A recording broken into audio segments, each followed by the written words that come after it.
사모님부터 제가 읽으시면. 먼저, 예, 네, 예. 제가 먼저 읽을게요. 6. 6번. 하나님의 말씀에 순종하려는 마음가짐이 없음. 우리에게는 소극적인 면에서 앞서 말한 많은 죄들이 있을 뿐 아니라 성경에서 볼 때 하나님 앞에서 그분의 말씀을 지키려는 마음가짐이 없는 것도 죄이다.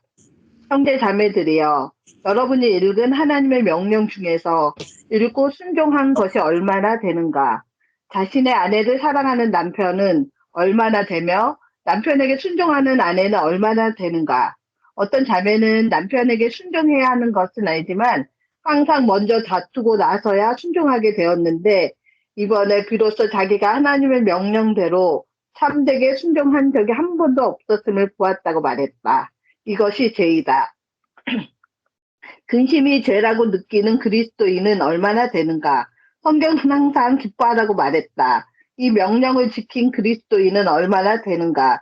형제 자매들은 근심이 죄임을 알아야 한다. 무릇 기뻐하지 않고 즐거워하지 않는 것은 다 죄를 범하는 것이다.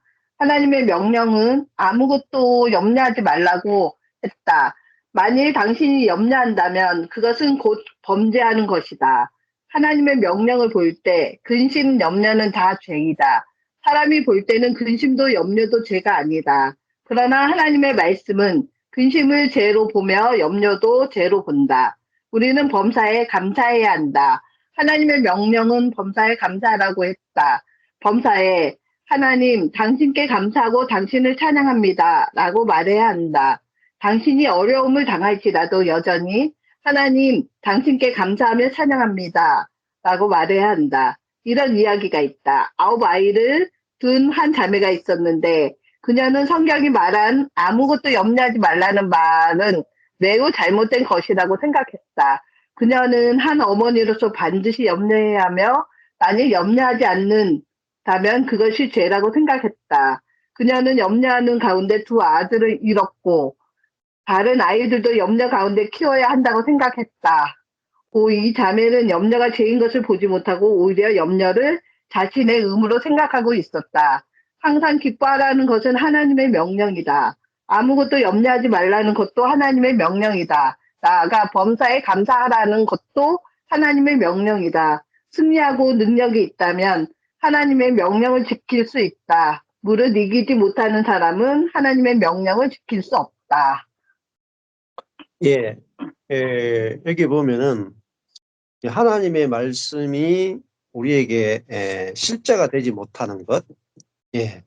그거죠. 하나님의 말씀이 우리에게 실제로 실제가 되지 못하고 매번 거기를 계속 뺑뺑이 도는 거예요.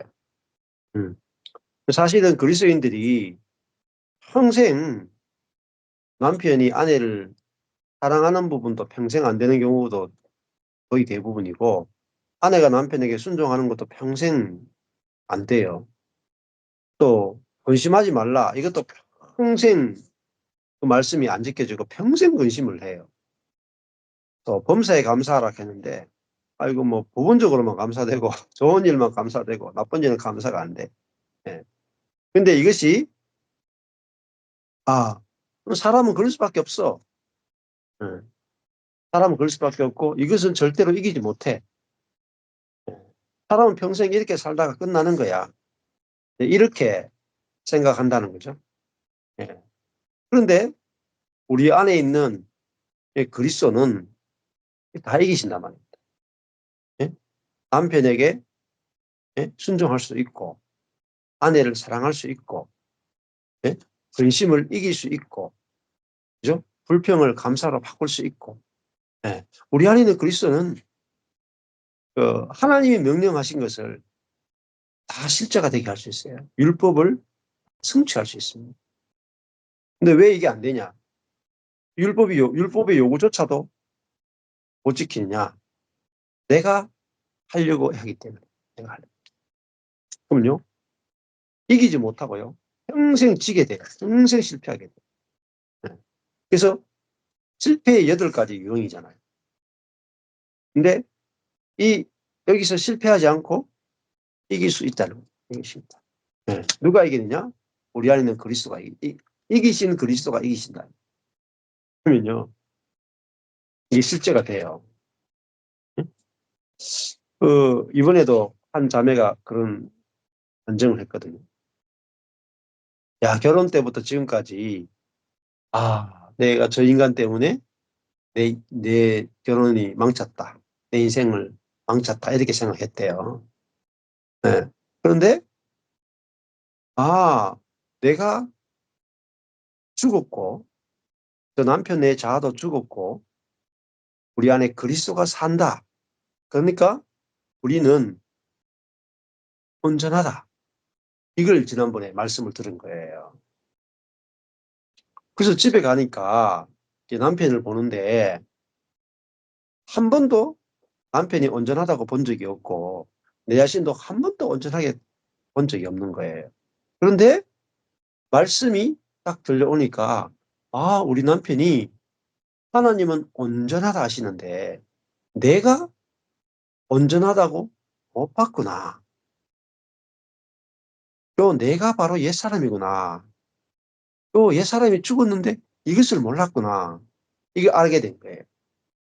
그러고 나니까 하나님은 남편을 온전하다 하시는데 또 죽은 자아가 남편은 잘못됐다고 계속 그렇게 보게 만든 거죠. 그러고 나니까 저절로 마음이 새로운 마음이 나오는 거예요. 그래서 그렇게 고백했다 하더라고요. 어, 내가 결혼해서 당신 때문에 지금까지 20년 넘게 힘들었다. 그런데 생각을 해보니까 당신도 나 때문에 진짜 많이 힘들었겠다. 이렇게 고백이 나온 거예요. 네. 음, 남편 때문에 내가 힘들다고만 20년 넘게 그렇게 믿고 그렇게 보여지고 그렇게 생각되고 살아왔거든요. 그게 자기중심적 자아예요. 자, 아, 얘가 죽었구나. 얘가 내가 아니고 사단이구나. 자아가 곧 사단이구나. 이렇게 딱 알아지는 순간에 이거는 사단이 남편을 그렇게 불온전하게 보게 했구나. 어, 그걸 아는 순간에 어? 내가 당신 때문에 힘들었지만은 당신도 나 때문에 진짜 힘들었겠다. 나 때문에 남편이 힘들어할 거라고는 한 번도 생각해 본 적이 없다는. 그게 뭐냐면 자기중심적 생각이다. 내가 힘든 것만 들지 상대방이 나 때문에 힘든 거는 1도 생각이 안 들었다. 근데 말씀이 오니까 나 때문에 당신이 진짜 힘들었겠다. 이게 사랑이잖아요. 이타적 관점이잖아요. 상대방의 관점으로 내가 딱 보이는 거예요. 눈이 딱 밝아진 거죠. 상대방의 관점에서 내가 딱 보이니까 저절로 새 마음이 나오고 자동적 회개가 일어나버려요. 그 이야기를 딱 하는 순간에 이혼을 준비하고 있다가 예? 신혼으로 들어갔어요. 이혼이 신혼으로 바뀌는 거예요. 뭐예요? 남편이 바뀌었습니까? 남편은 전혀 안 바뀌었어요. 뭐가 바뀌었냐면 내 눈이 바뀌었다. 내 마음이 바뀌었다. 그러고 나니까 내 마음이 바뀌니까 어때요? 내게서 아담의 마음이 나가다가 그리스도의 마음이 나가니까 관계가 완전 달라져 버린 거예요. 부부 관계가 완전 달라져. 즉시 오랜 시간도 안 걸려요. 예. 자, 이것이 가능하죠. 가능한 거. 예. 가능하단 말이죠. 그래서 음, 자아로는 안 되던 것이 우리 안에 있는 그리스도가 계시기 때문에 여기서 근심으로부터 불평으로부터 불순종으로부터 미움으로부터 우리가 해방이 된다. 예. 죄로부터 해방이 된다. 이길 수 있단 말이에요. 그리스도로 말면. 이기면 어때요? 고난이 사라져요. 불평이 사라져요. 예. 삶이요. 완전히 달라지는 거. 삶의 질이 완전히 달라져요. 예. 자, 7번째 읽겠습니다.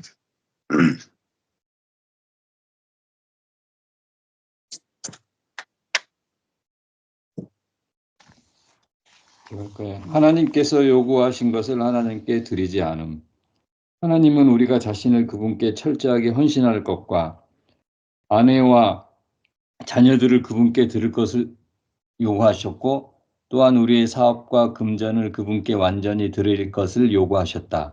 그리스도인은 누구나 자신을 위해 조금 남겨두려고 한다.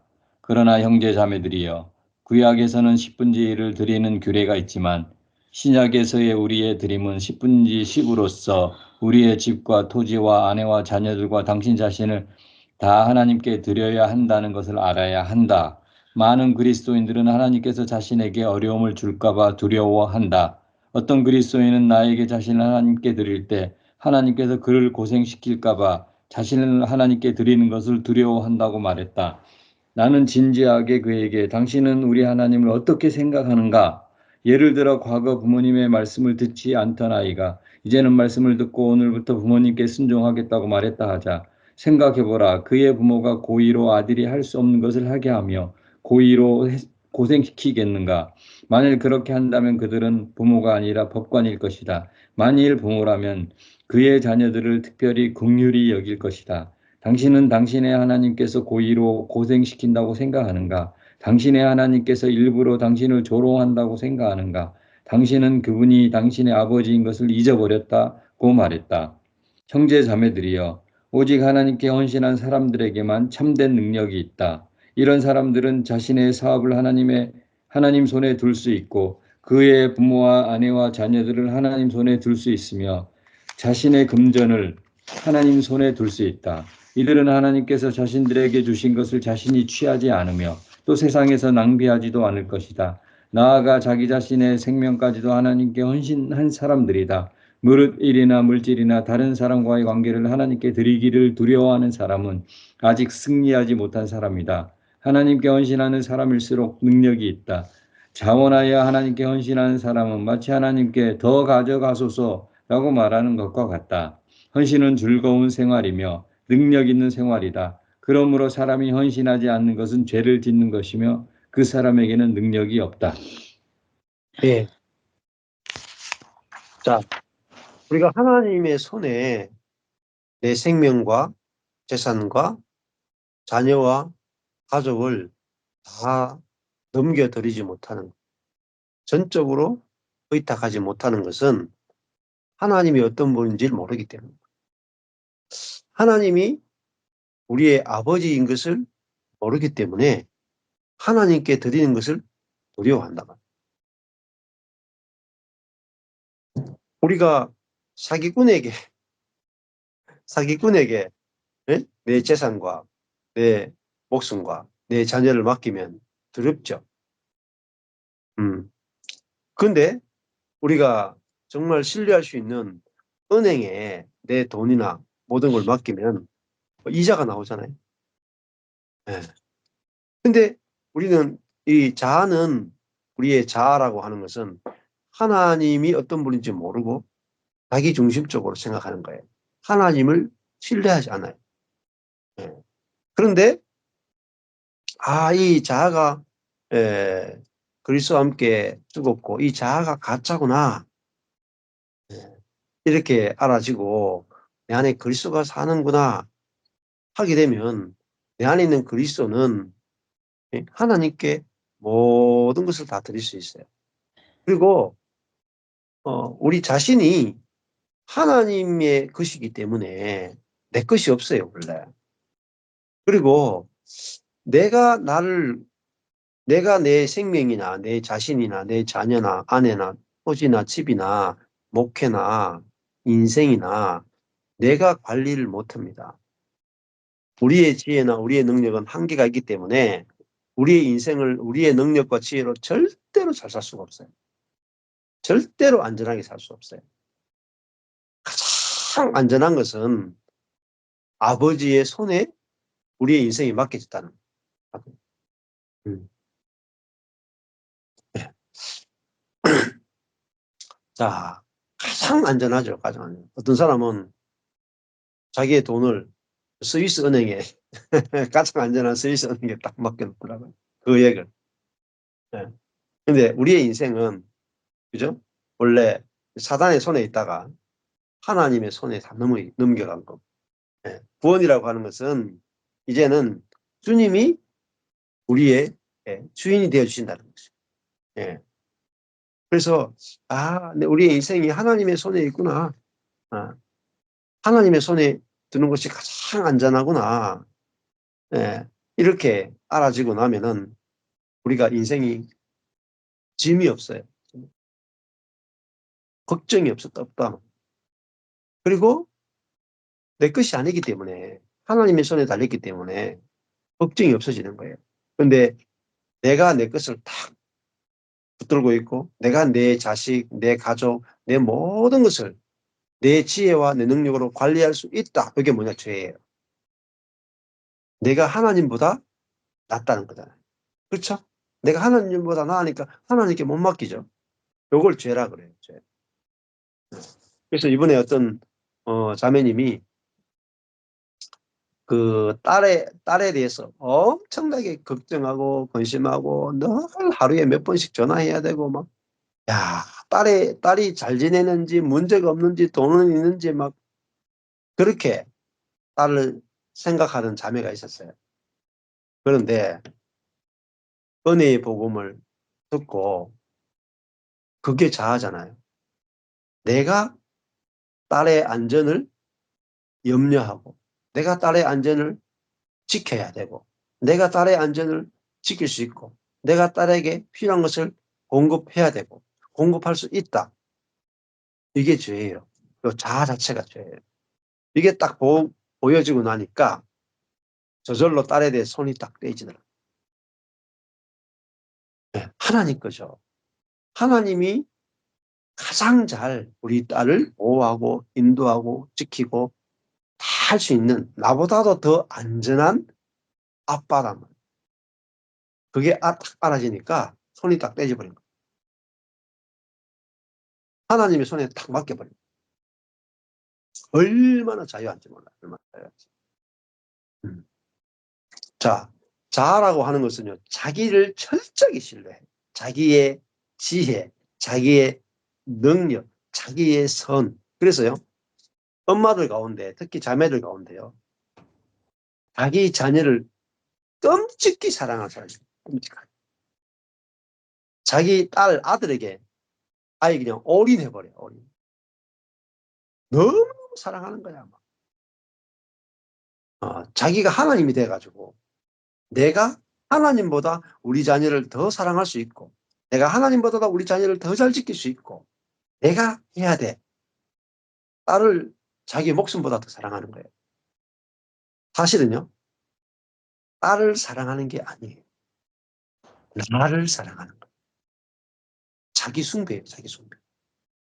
자기 신뢰, 자기 숭배는 우상 숭배입니다. 하나님의 손에 맡기지 못하는 거다, 우상이.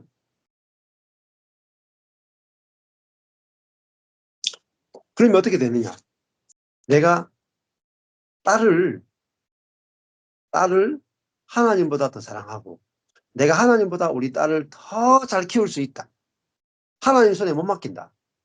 누구의 손에도 못 맡기고, 내가 우리 딸을 가장 안전하게, 가장 확실하게, 가장 분명하게 지킬 수 있다. 그런데 남편이 협조를 안 해줘. 나만큼 협조를 안 해주고 딸에 대해서 그만큼 마음이 없어. 그러면요, 부부관계 깨져버려. 나는 이만큼 노력하는데 당신은 뭐하냐 이 말이야. 수많은 문제를 발생시켜요. 보세요. 나는 막 24시간 우리 딸을 걱정하고 있는데 남편은 하루에 한두 번 생각할까 말까 해. 그러면요, 폭발하겠어요? 안 폭발하겠어요? 나는 저렇게 노력하고 있는데 당신은 한 게 뭐냐? 누가 잘못됐어요? 자매가 잘못된 거. 근데 그냥 객관적으로 보면 남편이 틀렸죠. 딸에 대해서 거의 생각도 안 하고 저렇게 살아가는 것은 무관심하고 아빠 노릇도 못하고 잘못됐다고 생각하는 거야. 내 강도만큼 딸을 생각하라. 내 강도. 내가 딸을 이만큼 사랑하는데 당신도 내가 사랑하는 만큼 딸을 사랑해야 된다. 이거 뭐죠? 폭력이에요. 내가 하나님 노릇하는 거. 잘못된 거예요. 우리가 사단의 종이었다가 우리가 하나님의 종이 되는 것, 사단의 것이었다가 하나님의 것이 되는 게 구원이에요. 우리가 사단의 것이었다가 해방돼서 내가 내 것이 되는 게 구원이 아닙니다. 내 것은 없어요. 내가 나를 어떻게 관리합니까? 내가 내 것으로 나를 관리하면, 나의 지혜와 나의 능력으로 관리하면 멸망인데요. 네. 자, 그래서 우리가 이 하나님께 나와 내 생명과 내 가족과 내 자녀가 하나님의 사랑의 손에, 능력의 손에, 지혜의 손에 맡겨지지 않는 것은 죄고, 그것은 죄의 종로로 타요. 죄의 종로로 타면 뭐가 발생합니까? 고난이 발생해요. 끊임없이 문제가 발생해요. 결국은 저주와 고통에 나를 보내게 됩니다. 근데요, 하나님의 손에 완전히 우리 자신이 다 들여졌어요, 이미. 이걸 알면 해방이 돼요. 그러니까 하나님의 손이 어떻게 우리 아이를 조각하는가, 우리 아이를 어떻게 만지는가. 예? 그러면요, 진짜 하나님의 손이 움직여요.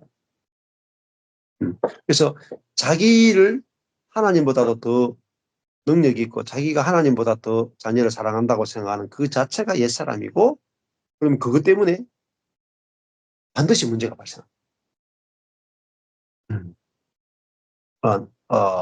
아내가 그렇게 하면은 남편과의 문제가 발생하고, 남편이 그렇게 생각하면 아내와의 문제가 발생해요. 그래서 저는 제 이 꼴을 보게 돼요. 제 꼴을 보니까 저도 관리 못하겠다. 제가 제 인생도 관리 못하겠다. 제가 제 인생도 관리 못하는데, 제가 제 목회도 못하는 주제에 무슨 아이들의 인생을 관리할 수 있어요? 제가 누구의 인생을 관리해 줄 수 있겠어요? 못하더라고요. 주님, 나는 못합니다. 네? 못하는데 이게 나쁜 게 아니에요. 못하는 게 정상이고 좋은 거예요. 하나님이 다 해주셔야 됩니다. 우리 자녀도 하나님의 것이고, 나도 하나님의 것이고, 목회도 하나님의 것이고, 다 하나님의 것입니다. 그러니까요, 다 맡겨지는 거예요. 이게 헌신이에요. 다 맡겨지는. 그러면 걱정이 사라져요. 왜? 더 안전한 곳에 맡겼기 때문에. 나보다도 더 안전한 아버지 손에, 아버지 품에 맡겨지니까요.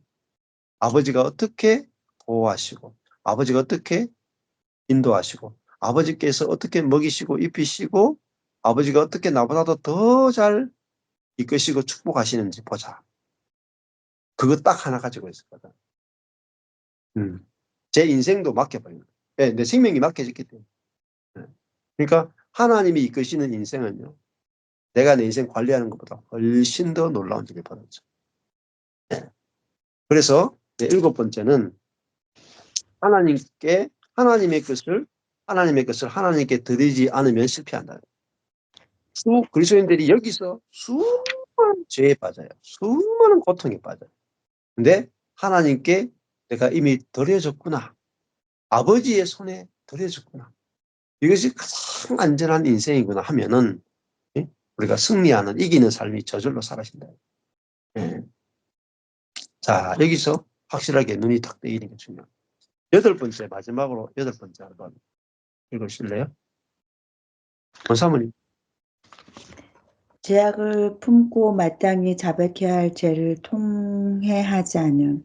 많은 사람들이 여러 가지 많은 것들을 처리했지만 마음속에서부터 자신들이 처리한 것들이 죄라는 것을 시인하지 않는다. 이것이 시편 66편 18절에서 말한 그들의 마음에 죄악을 품으면이다. 이것은 마음속에서 어떠한 죄들을 사랑하기 때문에 죄 버리기를 꺼려하는 것이다. 다만 그러한 것들을 사모할 뿐만 아니라 사랑하고 그것이 좋다고 생각하기 때문에 기꺼이 버리지 않는 것이다. 이것은 남모를 사랑하는 것이며 죄를 죄로 인정하지 않으려는 마음이다. 비록 우리가 이러한 것들을 사랑하지 않으려 하고 또한 우리의 입으로 그러한 것들을 갈망한다고 말하지는 않지만 얼마나 많은 때 우리의 마음속에는 기뻐하고 거기에 발을 내딛기 전에 마음이 먼저 그곳에 가 있었는지 모른다. 많은 때 죄는 밖에 행함만이 아니라 마음속에 사랑하는 그것이다. 만일 당신의 마음이 여전히 품고 있는 죄악이 있다면 당신은 반드시 그것을 이겨야 한다. 많은 사람들이 죄악을 품고 있을 뿐만 아니라 자신들의 여러 가지 죄들을 시인하려 하지 않는다. 한 형제가 어떤 형제에게 죄를 범했는데 나중에 자신이 이것을 깨닫고 기꺼이 자신의 범죄한 것을 시인한다. 결과적으로 나중에는 그는 몇 가지 외적인 변화를 보인다. 그를 대할 때 특별히 잘 대해주며 만날 때는 손을 꼭 쥐고 더 친밀하게 그를 접대한다. 형제 자매들이여, 태도를 바꾸는 것은 우리의 최상의 방법이지 하나님께서 인정하시는 방법은 아니라는 것을 알아야 한다. 하나님은 우리의 태도가 바뀌었다고 해서 인정해 주시는 것이 아니다. 당신이 배상해야 할 것과 배상할 돈이 있는지도 모른다. 비록 많은 사람들이 당신의 긴 이야기를 들을 수는 없지만 당신은 당신의 죄를 자백해야 한다. 죄를 자백하는 것에 관하여 자세한 죄들까지도 사람들에게 말해야 한다는 성경의 가르침은 없다. 성경이 당신에게 죄를 자백하라고 했지만 소설책을 이야기하는 것 같이 사람들에게 말하는 것은 아니다. 주님은 내 형제가 죄를 범하거든 이라고 말했다. 사람들이 당신에게 죄를 범한 것이 많을 것이다. 그러나 그가 당신에게 와서 형제님, 제가 당신께 죄를 범했습니다. 라고 말한다면 당신은 마땅히 그를 용서해야 한다. 감추어진 많은 이야기들은 말할 필요가 없다. 이 세상에 그런 얘기를 들을 자격 있는 사람은 없고 또 듣고 나서 능히 감당할 수 있는 사람도 없다. 형제 자매들이여, 아직도 마음을 사랑하고 있는 죄는 얼마나 되는가? 처리하지 않고 남겨놓은 죄는 얼마나 되는가? 만일 그러한 것들이 있다면 당신은 반드시 이겨야 한다. 이기지 못한다면 그러한 죄들에 대해 승리했다고 할 수 없다. 예. 여덟 번째는 이제 죄를 이기는 거죠. 죄를 이기는 거. 예. 우리가 마음에 있는 많은 죄들을 행위적인 죄만이 아니라 마음에 올라오는 판단, 또 정죄, 또 미움, 이런 것들이 또 막 올라오죠. 예. 남자들은 주로 생각으로 올라오고 여자분들은 감정으로 올라오죠. 예. 근데 감정은 사실은 더 깊이 오래 갈 수도 있어요. 여자분들이 더 고통을 더 많이 겪어요. 남자들은 생각의 부분이기 때문에 뭐 생각은 뭐 이렇게 좀 빨리 없어질 수도 있어요. 예. 근데 감정은 되게 오래 가거든요. 예. 그래서 근데 이런 죄들을 우리가 이길 수 있고 이길 수 있다는 거죠. 예. 어떻게 이길 수 있느냐? 결국은 우리가 여기 보면 자백해야 된다 이런 표현들이 나오는데 이런 부분들은 조금 율법적인 부분이 있어요. 예. 근데 그걸 뭐냐면은 자백한다는 것은 우리가 죄들이 있잖아요. 우리가 지은 죄들은 이미 그리스도의 피로 말미암아 이미 다 용서받았고요. 다 깨끗하게 되었어요.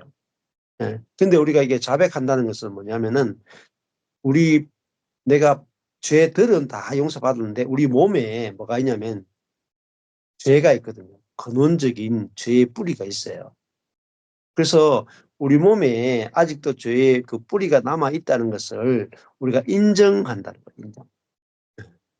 인정하면은 결국 우리 몸에서 우리 혼을 미혹해서 우리로 하여금 감정을 건드리고 생각을 지배해서 우리로 하여금 우리 몸에 있는 이 죄가 우리로 하여금 죄들을 짓게 만들 수 있단 말이에요. 예. 그럴 때 우리가 내 몸에 있는 이 죄가 나로 하여금 죄를 짓게 했고 이것이 형제의 마음을 아프게 했을 수 있단 말이에요. 예. 그래서 그걸 우리가 인정하는 거죠. 그걸 뭐 완전히 죄사함 받는다 이런 개념이 아니라 우리가 그것을 예, 인정을 하고 또 그것에 대해서 상대방에 대해서 우리가 그리스도의 마음으로 미안함을 표현하고 또 어떤 부분에서 그 피해를 끼쳤다면 우리가 그리스도의 마음에서 그걸 기꺼이 형제를 사랑하는 마음으로 그거를 내가 피해를 보상하고자 하는 마음이 나오는 게 정상이라는 거죠. 예. 자, 그래서 우리 마음에서 수많은 죄들이 올라오죠. 특히 가족에 대해서 가까이 가서 부딪히면 더 심하고, 예. 또 그렇게 있을 때 이 죄가 어디서 왔느냐? 결국은 그 몸에 있는 이 죄성이 우리로 하여금 계속해서 죄를 짓게 만들잖아요. 그때 우리가 이게 이해해야 되는 것은, 우리가 이 옛사람이, 몸에 있는 죄의 지배를 받아서 죄를 짓는 이 옛사람이 그리스도와 함께 죽었다를 확실하게 알아야 돼요. 근데 이번에도 집회를 계속하면서 사람들이 어디서 넘어지냐면요, 내 자아가 죽었다 그래서 자아의 죽음을 잠시 경험했어요. 그러니까 너무너무 놀랐거든요. 그 자아의 죽음을 경험했으면 이 자아가 영원히 안 나오느냐? 아니에요. 또 자아가 나타나서 또 자아가 확 나타나. 어떻게 해요? 사람이 이렇게 자아가 안 죽었네 이렇게 생각해요. 그러면 또 원점으로 돌아가는 것 같죠. 그게 아니고 내가 자아의 죽음이 실제가 되어야 자아가 죽은 게 아니에요. 그게 아니고 2000년 전에 그리스도가 십자가에 죽을 때 그리스도께서 나를 함께 포함해서 죽이신 거예요. 그것이 사실이기 때문에 내게 그게 사실임이 알아지면 그 죽음이 내게 나타나요. 자아의 죽음. 예. 근데 나타났다가 또 있으면 또 우리 몸에 있는 죄가 우리의 혼을 통해서 다시 죄를 짓게 하거나 넘어지게 해요. 분노가 나게 하거나 막 이렇게. 그럴 때 아예 안 죽었네. 이렇게 생각하는 게 뭐냐면 내가 어디서 죽었는지를 모르는 거예요. 자아의 죽음이 나타나야 죽은 게 아니고 그리스도 안에서 죽었다가 확실하면 자아가 나타나도 죽었다 계속할 수 있어요. 죽은 거야. 그래도 죽은 거야. 어디 있어요? 그리스도 안 죽은 거야. 네. 그러면 계속해서 죽음이 실제화되고 내 안에 부활의 생명이 계속 나타나는 거예요. 네. 그러면은 죄를 이기게 된다는 거죠. 저절로. 예.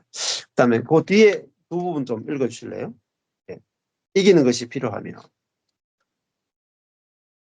이것은 가능하다. 보십시오. 한 집사님 읽으실래요? 안 돼요? 예. 그럼 한영실 사모님, 어디요? 예, 네, 이기는 것이 필요하, 어디예요? 28페이지 이기는 것이 필요하며.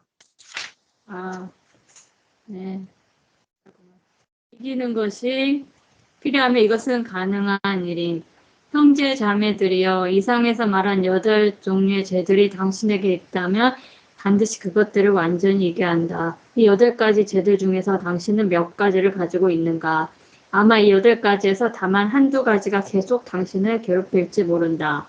혹은 몇몇 가지가 당신을 계속 괴롭힐 것이다. 그러나 하나님은 한두 가지 혹은 몇 가지의 죄들이 당신을 계속 괴롭히는 것을 허락지 않으신다.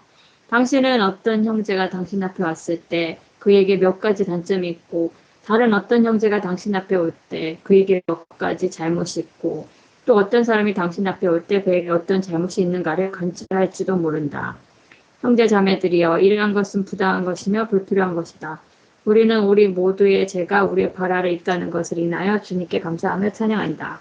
당신이 엎드려질 정도로 큰 죄가 하나도 없고 당신이 이길 수 없을 만큼 큰 시험도 하나도 없음을 하나님께 감사하며 찬양하자. 주님께서 우리를 위해 정해주신 생활은 우리가 하나님과 관계 없는 교통을 갖는 것이다. 모든 그리스도인들은 하나님의 뜻에 행할 수 있고 천연적인 애정에서 완전히 자유로운 사람들이 될 수 있다. 모든 그리스도인은 완전히 죄를 이기며 자신의 기질을 이길 수 있다. 모든 그리스도인들은 철저하게 모든 것을 하나님께 드릴 수 있으며 죄를 사랑하는 데에서 해방될 수 있다. 하나님께 감사하며 찬양하자. 이것은 이상적인 생활이 아니다. 이것은 실제로 이루어질 수 있는 생활이다. 예. 자, 이게 정말 가능하냐? 예, 이런 분들이 많아요. 이게 진짜 가능하냐? 이게 불가능하다. 여기서 매 순간 100% 이길 수 있다는 게 아니에요. 자, 우리 속에 이런 거예요. 우리 속에 이번에도 그런 이야기 했는데, 우리 자신이 전체가 밭이라면은 이 밭에 예? 더러운 게 가득히 묻어 있다고 생각해요. 똥도 묻어 있고 오줌도 묻어 있어요. 이 밭이 전체가. 근데 여기 중앙에 중앙에 수박씨가 하나 떨어졌다고 생각해봐요. 수박씨가. 그러면은 처음에는 똥밖에 안 보일 거예요. 흙밖에 안 보일 거예요. 그런데 이 우리 안에 있는 생명, 수박의 씨의 생명이 자라나기 시작하면요. 이 생명이 있으면 이 생명은요. 이 더러움을 이겨요. 예. 예. 이기고 이 생명이 자라나면 결국은 이 전체를 똥을 다 먹어가지고 오히려 그것이 맛있는 수박을 만들어요. 예. 우리 안에 있는 그리스도는 이기신 생명이고 이기는 생명이에요. 예. 그래서 내가 이기는 게 아니고 내 안에 계신 그리스도가 사망을 이기신 그리스도란 말이에요. 사망을 이기고 부활하신 그리스도. 예. 이 그리스도가 내 안에 계시면은 이 그리스도는 뭐죠? 부패를 이긴 생명이에요. 이게 부활이에요. 부활. 아담의 본성, 사단, 자기중심성, 옛사람, 부패를 죽음을 이긴 부활의 생명이다. 이 사망을 이기고 죄를 이기는 생명이 내 안에 들어왔단 말이에요. 그러면 결국은 이 생명이 뭐죠? 모든 더러움을 다 이기고 거기서 성령의 열매를 맺게 되는 거죠. 자, 이 생명으로 이긴다. 이것이 알아지면요. 처음에는 한두 가지 이길 수도 있어요. 근데 중요한 게 이겁니다. 여기 말했던 8가지를 8가지인데 부활의 생명은요. 우리에게 없던 거예요. 아담의 생명으로 살다가 부활의 생명은 아담의 생명, 자기중심적 생명을 이기는 생명입니다. 근데 이게 사망을 이기는 게 하나만 있어도 이게 어마어마한 거예요. 어마어마한. 그래서 여기에 대해서 알게 되면 이게 내게 사망을 이기고 부패를 이기는 생명이 있구나 하면은 그게 점점 자라서요. 겨자씨 한 알이 나무가 되듯이 생명이 계속해서 확장되어지고 자라고 정복하게 돼 있어요. 네. 그래서 정복하는 기간 동안에는 여전히 똥도 있고 오줌도 있고 더러운 것도 있고 이쪽에는 우리 몸 안에는 여전히 죄성이 남아 있어요. 그렇다고 해서 우리 영 안에 들어온 부활의 영, 부활의 생명이 없는 게 아니에요. 부활의 생명이 혼을 지배하고 몸에 있는 죄를 지배하면서 우리 전체를 생명으로 지배한다. 부활의 생명으로 지배한다. 예. 자, 그래서 이기는 것은 가능하다. 예. 예. 내 안에 계신 그리스도가 이기신 분이기 때문에 이길 수 있다 하는 거죠. 그래야 우리가 악과 고난에서 해방이 됩니다. 실제적 악과 고난에서 해방되는 것이 구원이다. 그래야 삶에서 관계들이 회복되어지는 거죠. 자, 그래서 인간이 얼마나 부패해 있는가. 사실은요, 인간이 얼마나 부패해 있는지를 사람 잘 몰라요. 마음이 심히 부패해 있는데 그것을 누가 알겠냐. 성경이 그렇게 말해요. 사람은 깊이 들어가고 가까이 깊이 들어가면요. 정말 그 자기중심성 자체가 완전히 부패해 있다는 거예요. 깊이 들어가면 결국 자기중심성이 딱 나와요. 근데 이건 절대 바꿀 수 없어요. 표범이 자기 얼룩을 없앨 수 있겠느냐. 성경이 그렇게 말해요. 그런데 표범은 자기 얼룩을 못 바꾸는데 표범이 그리스도와 함께 죽었다. 죽음이 너무너무 중요한 거예요. 죽음만이 인간의 부패한 본성을 끝을내요. 그리고 이 부패한 본성이 나오는 게 아니라 새 마음, 새 영, 새 것이 나와서 부패를 이기는 생명이 우리 안에 들어와요. 그게 이기는 생명이에요. 그게 부활이에요. 부활. 죽음을 이긴다. 예. 그 생명이 우리 안에 와 있는 거예요. 예. 그러면 이 이기는 생명은요, 죄도 이기고 자아도 이기고 사망도 이기고 사단도 이기고 환경도 이겨요. 어떤 문제든지 다 이겨요. 왜? 예수 그리스도의 생명이기 때문에. 모든 것을 이기신 부활하신 그리스도가 내 안에 살기 때문에 사망을 이겼잖아요. 그 부활하신 그리스도가 내 안에 살기 때문에 그리스도가 이기는 거예요. 내가 이기는 게 아니에요. 근데 그리스도인들이 제일 모르는 게 뭐냐? 부활하신 그리스도가 내 안에 사는 걸 모릅니다. 다 내가 사는 거예요. 내가 살면요 이길 수 없어요. 근데 내 안에 부활하신 사망을 이기신 그리스도, 사단을 이기신 그리스도, 죄를 이기신 그리스도, 환경을 이기신 그리스도, 자아를 이기신 부활하신 그리스도가 내 안에 사는 걸 알면은 그 부활의 능력이 나타나요. 그 부활의 능력이 뭐냐? 그리스도인에게 임한 능력은 부활의 능력이에요. 그래서 에베소서 보면 그렇게 말해요. 예수 그리스도를 사망에서 부활시키신 그 능력이 우리에게 역사해서 우리의 옛사람을 죽이고 우리를 새로운 피조물로 부활시켰다. 그 예수를 부활시킨 그 능력이 우리에게 역사했다. 이렇게 말. 예. 그래서 그리스도인은 내게 어떤 능력이 있는지를 알아야 돼. 예. 그 부활하신 그리스도가 내 안에 사는 것. 예. 그래서 그 부활의 예수님의 부활의 능력이 우리에게 나타나는 것. 그게 정상적인 그리스도인 삶이다. 그래서 이걸 아는 게 중요해요. 아는 게 너무너무 중요해요. 자, 그래서 이 워츠만리가 이 책을 이기는 생명이라고 하는 걸 쓴 이유가 이기는 것이 가능한 것을 뒤에 가면 전부 다 간정으로 나와요. 간정. 계속 뒤에 가면 간정이 나올 거예요. 자, 그래서 지금 저희도 1박 2일로 수련회 집회를 하는데 20년 동안 이기지 못하는 문제가 한 번에 이겨버립니다. 수십 년 동안 한 번도 자존심을 이기지 못했는데 자존심을 이겨버려요. 네. 그 간정이 부활의 간정들이 계속 나온단 말이에요. 이게 중요해요.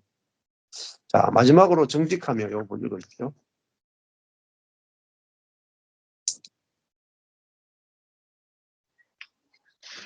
정직하며 자신을 속이지 않음. 우리는 자신을 속이지 않게 해달라고 하나님께 구해야 한다. 하나님은 오직 그분 앞에서 마음이 정직한 사람만 축복하실 수 있다. 빌립은 언제든지 하나님 앞에서 당신이 거짓말을 하지 않을 때 하나님께서 당신을 축복하실 것이라고 말했다.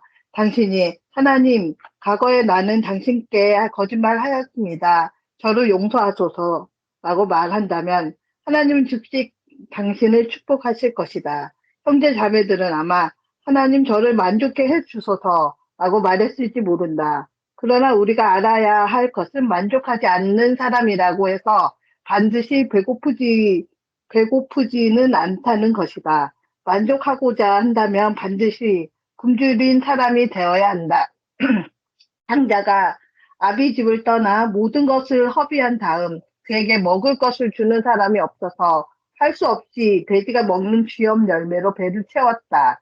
이것은 만족스럽지 않는 것이다.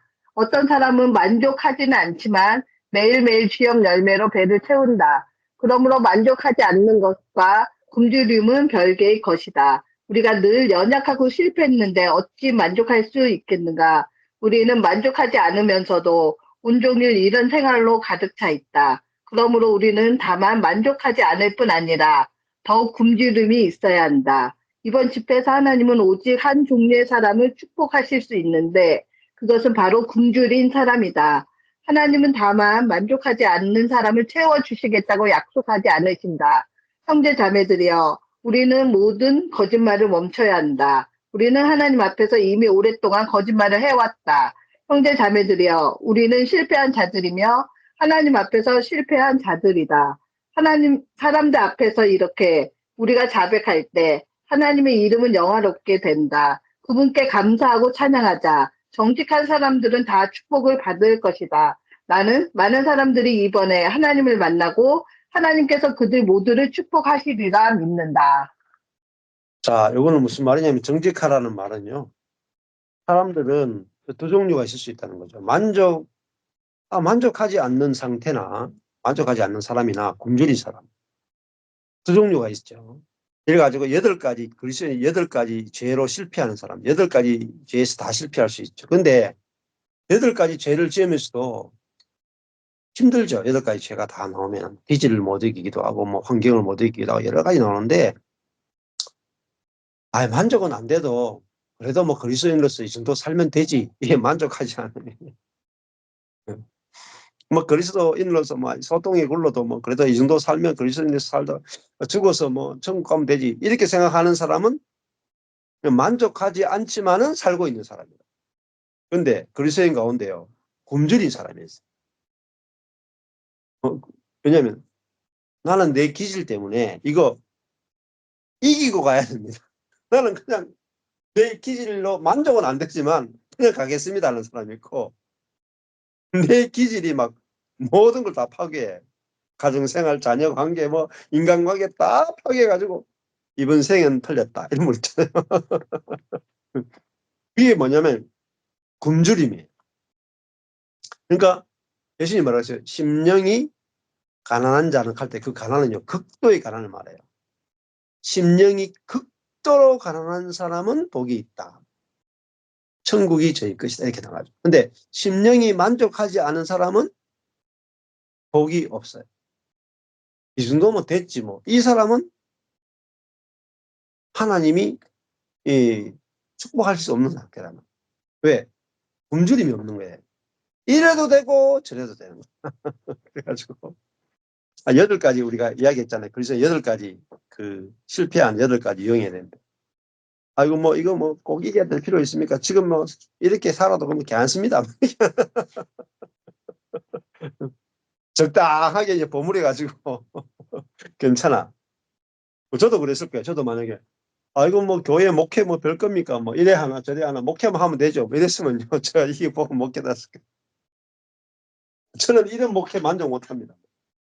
인간적인 목회 막 대충 목회 저는 만족 못 합니다. 진짜 하나님 마음에 딱 맞는 그런 성경적 교회가 세워져야 되지. 저는 막 목회가 잘 되고 못되가 중요한 게 아니고 진짜 하나님 마음에 합한 목회가 돼야 됩니다. 이게 있으니까요. 뭘 해도 만족이 안 되는 거라. 만족이 안 되는 게 뭐죠? 굶주림이에요. 굶주림은 되게 좋은 거예요. 되게 좋은. 하나님 나 이거로 만족이 안 돼요. 내 인생.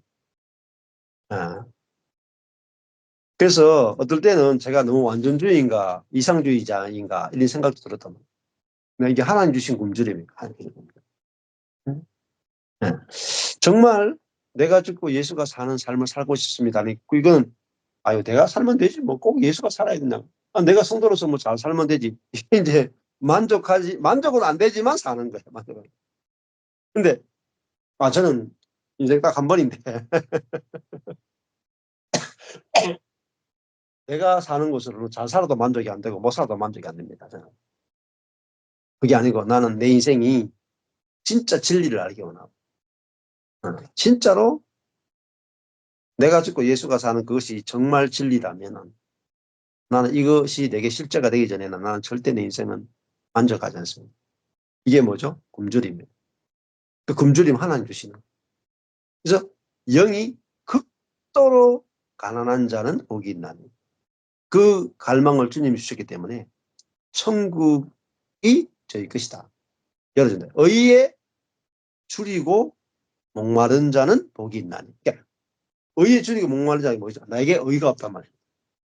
내가 가진 자기 의로는 만족이 안 되는 거예요. 그래서 하나님의 의에 완전한 하나님의 의에 완벽한 그 하나님의 의에 줄이고 목마른 자는 복이 있나니 저희가 배부를 것입니다. 네. 자, 우리가 이런 자아나 기질이나 뭐 염려나 뭐 불평이나 죄나 육적인 죄나 모든 부분에서 이기고 싶다. 이게 우리의 육신의 욕심이 아니다 말이야. 하나님의 우리를 굶주리게 해서 결국은 우리 안에 있는 부활의 생명, 이기는 생명이신 그리스도가 나타나지 않고는 사람은 만족할 수 없어요. 그래서 하나님이 우리에게 영적인 굶주림을 주시고 그 굶주림을 통해서 우리를 축복하시는 거예요. 네. 그럴 때 우리가 이게 내가 찾고 찾았던, 찾게 하시고 구하게 하셨던, 구하고 찾고 두드리게 하셨던 그게 뭐죠? 성령이라는 거예요. 그 성령이 내게 사니까 모든 것을 다 이기는 게, 이겨야 뭐죠? 우리 속에서 성령이 나타나는 거예요. 그래야 하나님께 영광이 되는 거예요. 그럼 우리가 육신적인 욕심으로 이기고 싶다가 아니라 하나님께, 하나님 만드신 원래 인간의 원형, 하나님의 형상과 모양으로 살아야 만족이 된단 말입니다. 왜? 하나님 그런 인간으로 만들어놨기 때문에. 거기까지 가기는 절대 만족이 안 되도록 만들어놨는데 사단은 대충 만족하게 만들어.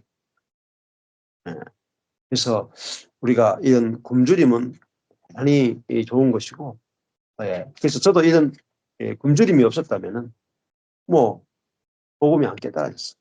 하나님 주신 그 굶주림. 그래서 그냥 대충 목회하는 게 아니라 진짜 하나님 마음속에 있는 그 교회를 하고 싶은 그 굶주림을 주셔서 그 굶주림의 관점에서 보니까 이 복음이 아니고는 안 되더라고요. 그래서 하나님 이 복음을 깨닫게 하시고 이 복음으로 이끄셨더라고요.